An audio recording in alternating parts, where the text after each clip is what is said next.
Hi, this is Chris Nielsen with Breaking Up with Fear. I'm here with Donna Cowan, author, and look forward to hearing her stories about breaking up with fear. Donna, please introduce yourself.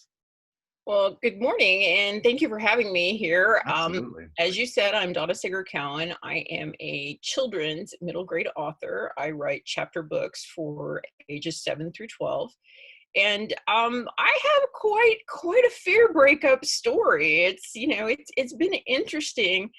And, people look at me now with the 2 books out and the third one coming as quite the success story. And they think this is, something that was easy for me. And I have to tell you, it wasn't. It's like I really had to get past my fear of being good enough. And you talked, so as we talked before the interview started being recorded, you were a writer from a little kid. You were writing and changing stories from a kid. Can you tell us about that? And then how did you finally make this jump? Oh, sure. So yeah, I started out really young. I was in a large family, and by the time they got to me, they were done. Kids pretty much raise themselves. It's like unless they're bleeding or something, we don't need that much attention. And so I felt a little lost and alone. And something about books seemed to open the doorway for me. They were interesting and intriguing, and so I felt like if I could learn to read, then I would know everything in the world and I would be okay. And so I taught I love myself, that. Yes. yeah. So I taught myself to read by the age, before the age of 5. And my mom even tells me that at that young age that I would take the characters in the book and I would change them. I would change how they looked. I would change what they were doing. I would tell new adventures about what they were doing beyond the book.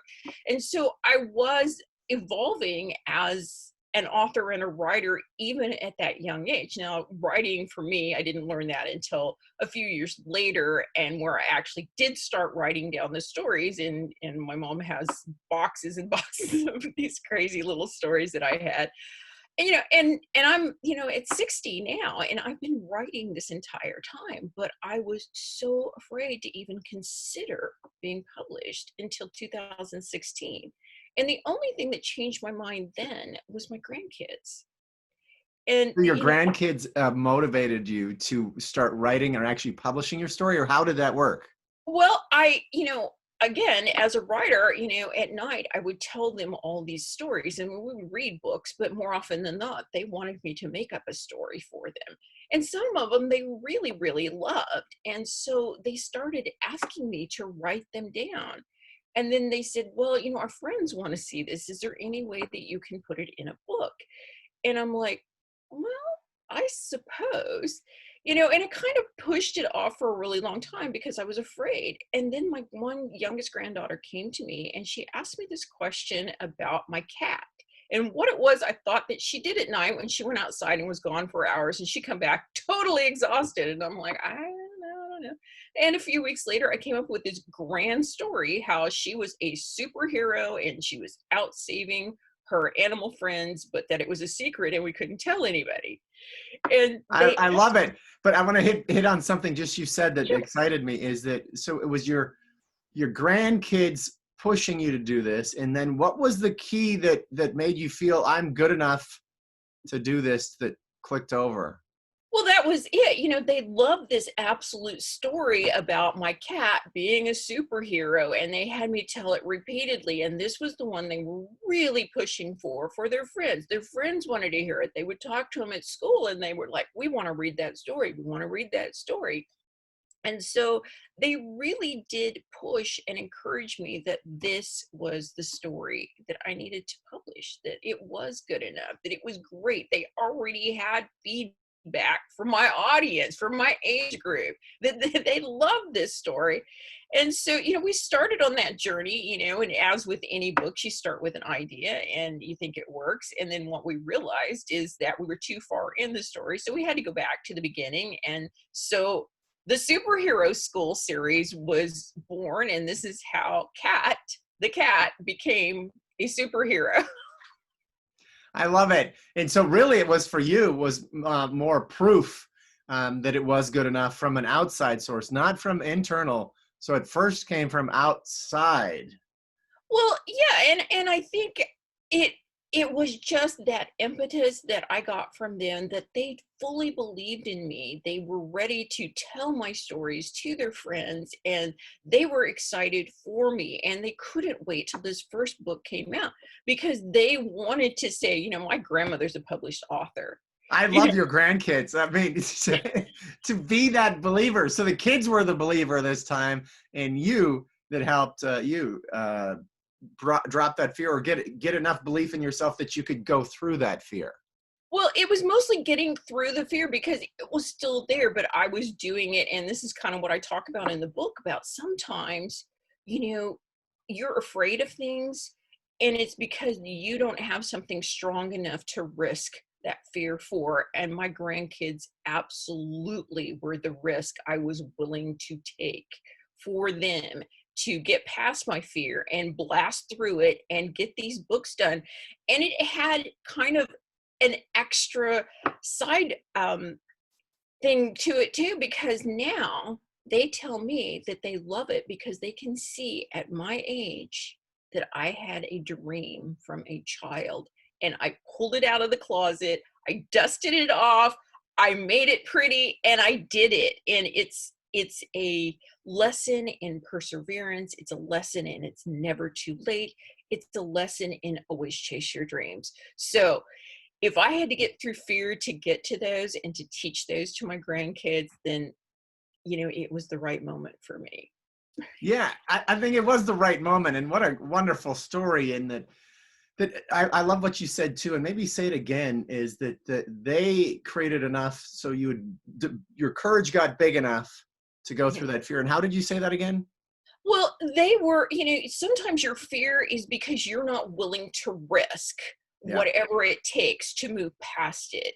And for me, the risk of disappointing my grandchildren, or the risk of getting past that fear, was greater in disappointing them than pushing past my fears. So they were absolutely worth the risk of whatever I was going to have to do or get through or get past or over or around to get that book published, because they were counting on me. And you know, sometimes that's it. You know, we use an episode in book 2 where Catt and Simon, Catt the Cat, and Simon Cheddar, a mouse, are sent skydiving by the superhero school teacher because, of course, superheroes must fly.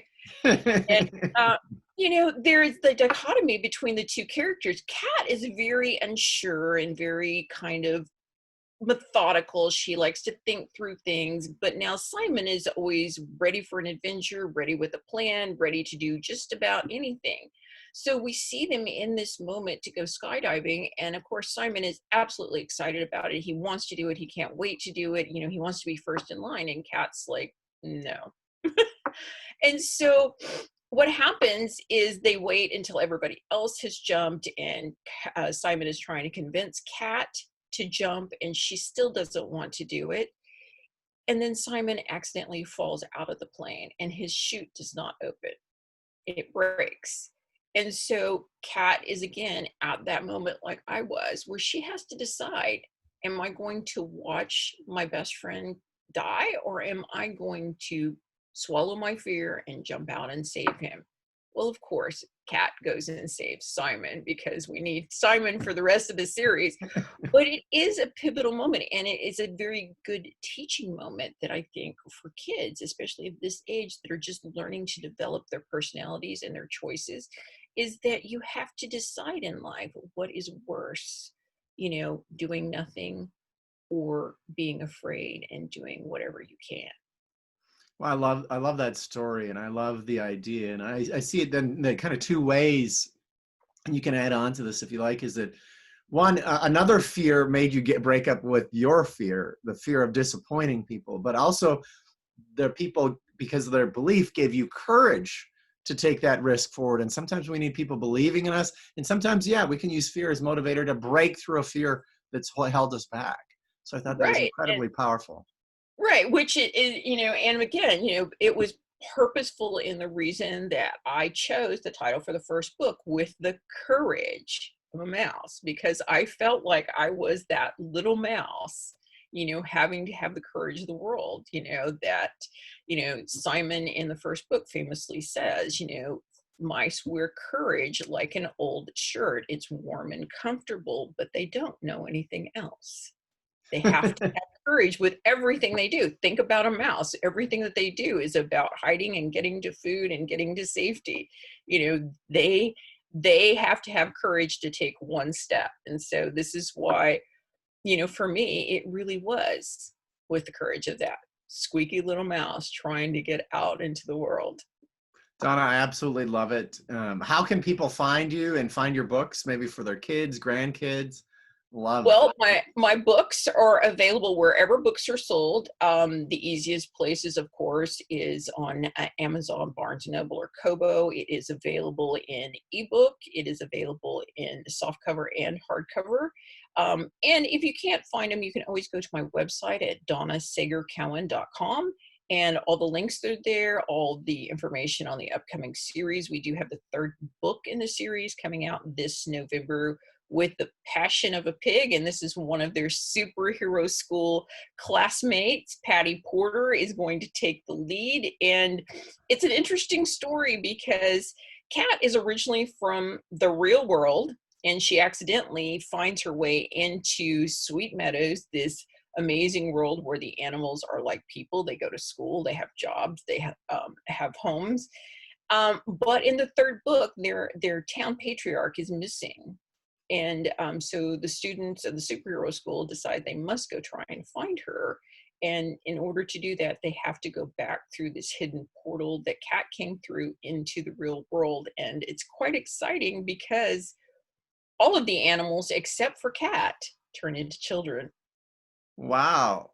I love, man, you've got an incredibly expansive, creative mind there to bring these stories to life. So how did that happen? How did you figure that creation out? What did you pull from? I just pull a lot of times from the conversations that I have with my grandkids about the things that they struggle with, the actual truth. Mostly children's books are about simplified ideas, not simple ideas, but they're ideas that are simplified down to their basic core.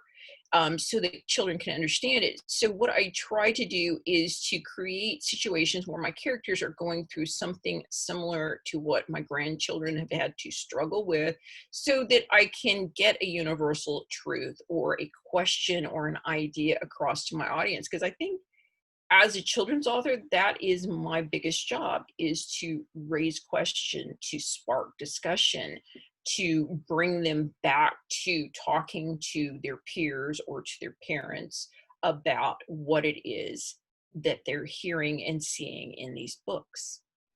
I love that, Donna. Your books sound awesome. Oh, thank you. Do you ever consider writing a adult book out of some of this stuff, or what's your? I've been asked that several times, and I so enjoy writing for kids, but I may eventually do that. But what I have found is fascinating to me is I've had so many adults that have purchased the book and read it just, because they're either reading it to a younger child or because they're fascinated by the story, and they read it and they're just like, oh my goodness, this book is not just for children. They're like, we love this book. And that is such a great reward for me. It's trying to be universal, and I think most children's books are universal in speaking to everybody, again, because they do take simplified ideas and break them down to their core and speak directly to you in an understandable way. It's like a lot of times with adult books, we have nebulous ideas and inferred things that, if you what you don't know, you don't know. So it's sometimes hard to get that point across. I may eventually go into writing adult, but for right now, I'm probably going to stick with children's books.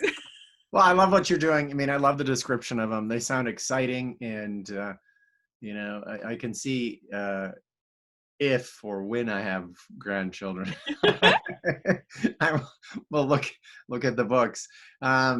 I love those stories, and I think the simple stories that do create incredible messages for kids are so powerful. And you're right, the adults probably reading them to the kids get as much out of them as the kids do themselves.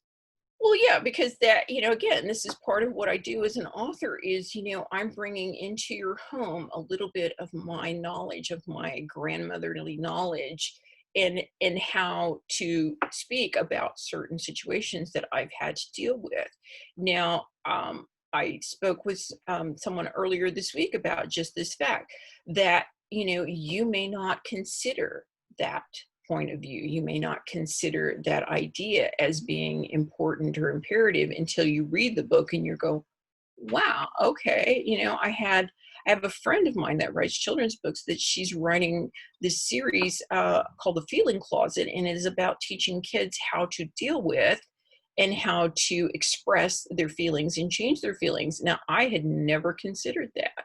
I think it's an amazing premise. And it's like, so you find these ideas that come across in children's books a little easier to digest. They are short and quick. No, I love what you've done, and it's like you've created the books so far sound like they're almost, for me, kind of from my own lens, they're breaking up with fear books for kids. Absolutely, that's what they are, because I tell everyone, you don't need to be awarded a superhero cape. You have absolutely everything inside of you to be your own superhero. You just need your moment to shine. Yes, you do. Thank you so much, Donna. This Oh, is you're awesome. welcome. And how can people connect with you? Well, like I said, the easiest way, I am on all social media platforms, so you can look for me there as Donna Sager Cowan, or just go to my website at donnasagercowan.com. All the links to social media, to all the book links, to any current interviews or upcoming events, or I am doing virtual author visits right now. So if you have a group or a school group that is doing virtual right now, then you can contact me, and I would love to come and talk to you about my book, about ideas inside the book, or anything surrounding that. Just contact me there through the website. And it has been amazing. Thank you so much, Chris. Oh, you're so welcome. I might actually have to buy your book, because one of the things I do, I teach a speaker skills class, Uh-huh. and we get them to read children's books, so you can actually be really dramatic in the reading of the book. And Yes.